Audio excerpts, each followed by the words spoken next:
कैसी बनी दुनिया, इसके बारे में हमें सबसे पहले यह जानना ज़रूरी है कि ये जो दुनिया बनी, जो बिग बैंग का सिद्धांत आया, उसमें से जो बड़ा सा आग का गोला था, उसमें कैसा विस्फोट हुआ होगा।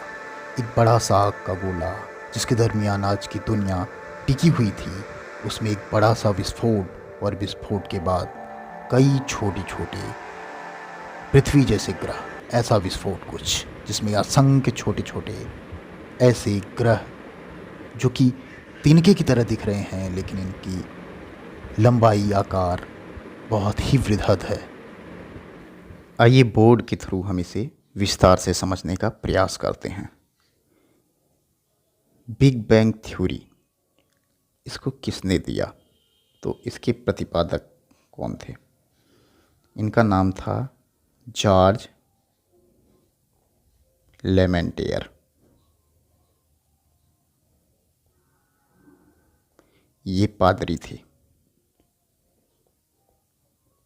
जैसे पुजारी होते हैं मंदिरों में, ऐसे ही चर्च के लिए पादरी नियुक्त किए जाते थे। तो ये पादरी थे और खगोल शास्त्री भी थे।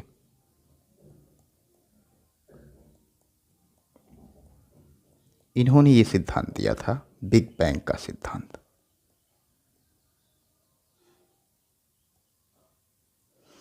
उन्होंने क्या बोला? अपने भी एनिमेशन में देखा कि एक बड़ा सा गोला और उसमें फिर विस्फोट होता है और असंख्य छोटे छोटे टुकड़ों में बट जाता है। इन टुकड़ों में तारे, उल्कापिंड, ग्रह सभी मिला के होते हैं। ऐसे ये विस्फोट क्यों हुआ? ये बड़ा सा गोला टूट के छोटे छोटे असंख्य टुकड़ों में क्यों बटा? अभी ये रहस्य है। लेकिन और भी सिद्धांत आगे आए हुए हैं जिसके आधार पर इसे समझाने का प्रयास किया गया है। लेकिन अभी बिग बैंग के बारे में बहुत सी रोचक जानकारियाँ हैं जिसे जानना भी हमारे लिए मज़ेदार होगा। आइए देखते हैं। देखिए, 15 अरब साल पहले, 15 अरब, ये घटना कब हुई? लगभग 15 अरब साल पहले, ऐसा अनुमान लगाया गया है। लेकिन अभी एक प्रयोग हुआ। स्विट्ज़रलैंड है, उसमें एक स्विट्ज़रलैंड में जगह है जेनेवा। जेनेवा में एक प्रयोग होता है जिसको बोलते हैं लार्ज हैड्रन कोलाइडर। इसके नाम से एक प्रयोग होता है। ये स्विट्ज़रलैंड के जेनेवा में हुआ था प्रयोग। 1000 वैज्ञानिक लोग मिले, आए। पूरी दुनिया के जितने भी बड़े बड़े अपने आप में महारथी वैज्ञानिक थे, सभी पहुँचे।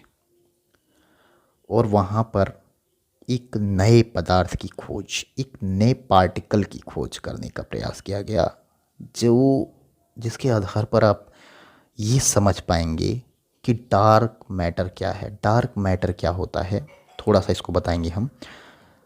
एक ब्रह्मांड में एक ऐसी जगह है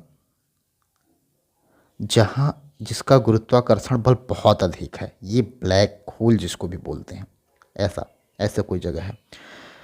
यहाँ प्रकाश भी नहीं जा सकता, यानी प्रकाश भी जाता है तो उसको पूरी तरह से वो आकर्षित कर लेता है। यानी अभी तक इसको देखा ही नहीं गया कि है क्या, ये कैसा है। तो जब देखा नहीं गया और कोई समझ नहीं पाया क्या है, तो इसको वैज्ञानिकों ने एक नाम दे दिया, डार्क पार्टिकल। इसका ये मतलब हुआ कि ये अंधेरे वाला पार्टिकल है, लेकिन इसमें कुछ तो होगा। अभी खोज तो बहुत बाकी है। तो उसी आधार पर इस गॉड पार्टिकल को, डार्क पार्टिकल को, जिसको गॉड पार्टिकल भी कहते हैं, कि अब ये हमें नहीं पता है, भगवान ही जाने क्या है, ऐसी वाली स्थिति। तो इसको जानने के लिए एक शोध किया गया जिनेवा में। वहाँ पर 2 नली लगाई गई, ऐसे, ये और ये 2 नलियों को लगाया गया।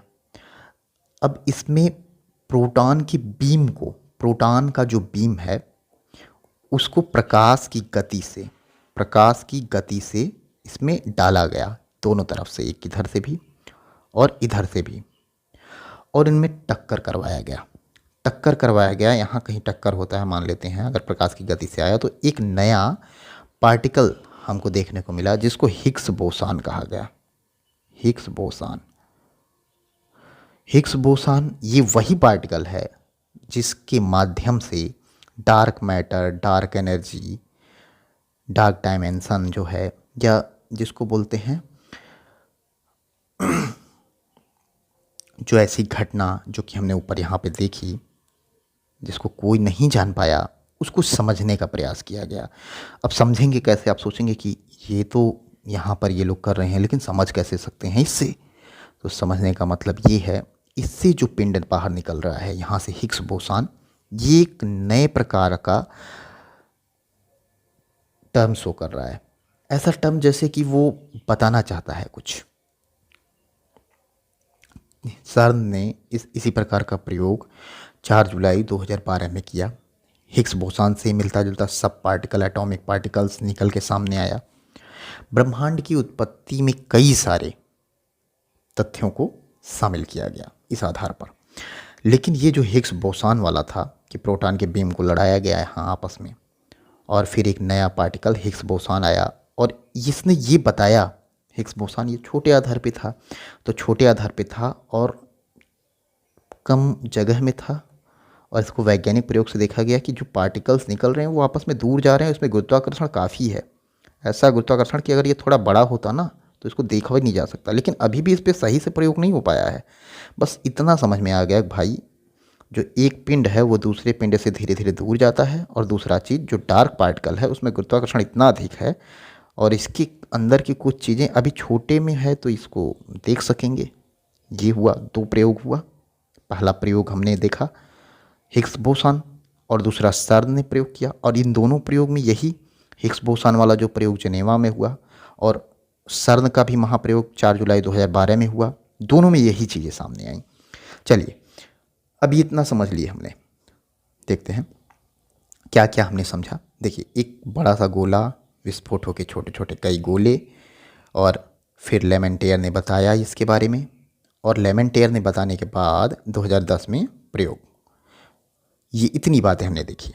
अभी एक नई चीज़ देखते हैं कि ब्रह्मांड, आकाशगंगा से सौरमंडल, सौरमंडल से हमारी पृथ्वी का संबंध किस प्रकार से है। देखिए यहाँ पे ये है एक, अगर हम जो रेड कलर में यहाँ पे ले रहे हैं, ये देखेंगे आप, ये इसको मानते हैं ब्रह्मांड पूरी तरह से। ये हो गया ब्रह्मांड। अगर आप यहाँ पे नहीं तो ये दिखाता हूँ मैं,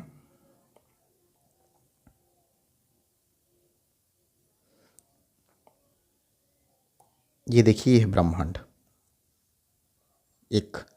अब उसके बाद हमने लिया ब्रह्मांड से ही संबंधित है आकाशगंगा एक, ये है आकाशगंगा, यानी ब्रह्मांड में आकाशगंगा है।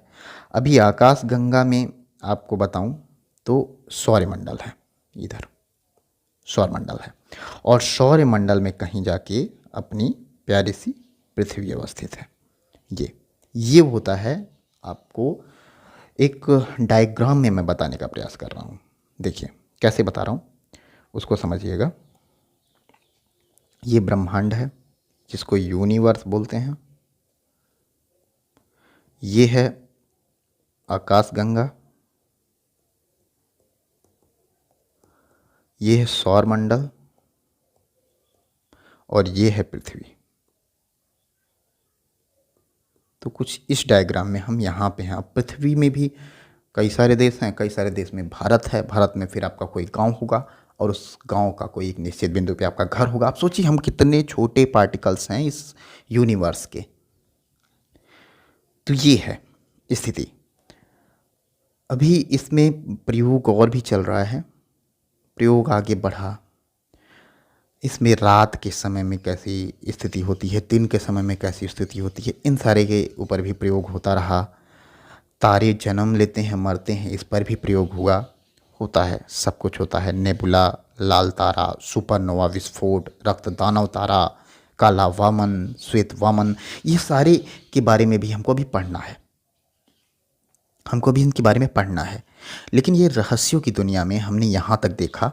हम इसको आपको एक सौर मंडल का जो फिगर है उसको भी हम दिखाते हैं, एनिमेशन में दिखा देते हैं आपको कैसा है और कैसे पृथ्वी के चारों तरफ सूरज घूम रहा है, इसको दिखा देते हैं। ये देखिए, ये है सोलर सिस्टम। यहाँ पर आप देखेंगे सूरज और इसके चारों तरफ घूमने वाले जो ग्रह हैं। अगर आप पीछे से इसकी स्थिति देखेंगे, ये है ऐसे, और ये ऐसे घूमते रहते हैं। ये ऐसे घूमेंगे अपने आप में, ऐसे घूमेंगे और ऐसे घूमेंगे। ये है सूरज और ये है अपनी पृथ्वी। ये है सूरज और यहाँ पर है अपनी प्यारी पृथ्वी। और ये घूमेंगे कैसे?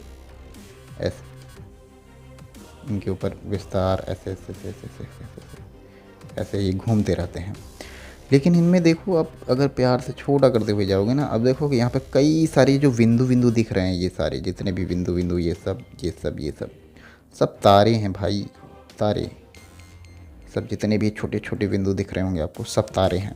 और कोई ठीक नहीं है भाई, जितने भी तारे हैं उन तारों में भी कहीं ना कहीं मंडल स्थापित हो सौर टाइप का, और वहाँ पे भी जीवन हो। अभी खोज चल रहा है। दुनिया बहुत बड़ी है साहब, खोज ही तो सब कुछ है। तो ये यहाँ पर हम हैं जहाँ पे ये है पृथ्वी, जहाँ हम रह रहे हैं। ये इसको नीला ग्रह भी बोलते हैं। अक्सर एग्जाम में ये प्रश्न पूछ लिया जाता है। ये इसको नीला ग्रह भी बोलते हैं। नीला, जिसको हम नीले रंग से लिख भी रहे हैं, इसको नीला रंग बोलते हैं पृथ्वी को। और सबसे नज़दीक का ग्रह बुध है। इस चार्ट से आप देख सकते हैं इसको। तो बस इतनी सारी संकल्पनाएं दुनिया बनाने की, दुनिया करने की देखेंगे। अगले वीडियो में हम इसके और तथ्यों के बारे में जानेंगे। तब तक के लिए नमस्कार, आपका दिन शुभ हो। अगर आपको ये जानकारी अच्छी लगी हो तो इस वीडियो को ज़्यादा से ज़्यादा शेयर करें, हमें सपोर्ट करें। नमस्कार।